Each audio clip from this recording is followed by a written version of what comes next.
बिस्मिल्लाहिर्रहमानिर्रहीम। आज ईद उल फ़ितर का दिन है और हम ज़रा सैर सपाटे के लिए आए हुए हैं।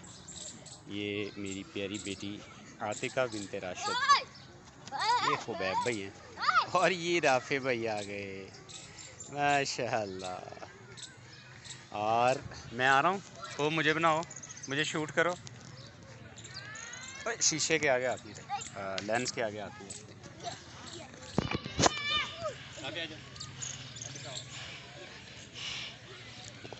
बाबा इधर आ जाए पास।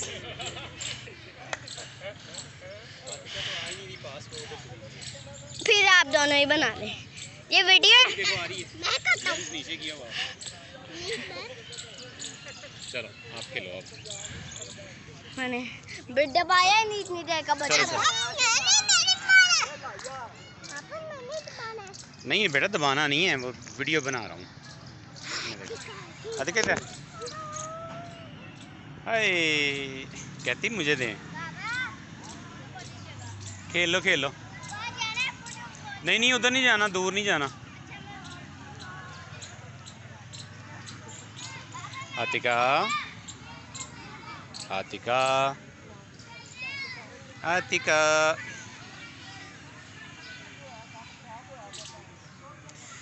माशाल्लाह जी, ईद उल फितर के दिन ये बच्चे क्या करें, पाकिस्तान में बच्चों के खेलने की जगह भी कोई नहीं है। ये ग्राउंड में आ जाते हैं माशाल्लाह, कुछ भी फिर बेहतर है जगह, यहाँ पर खेल खुल लेते हैं बच्चे।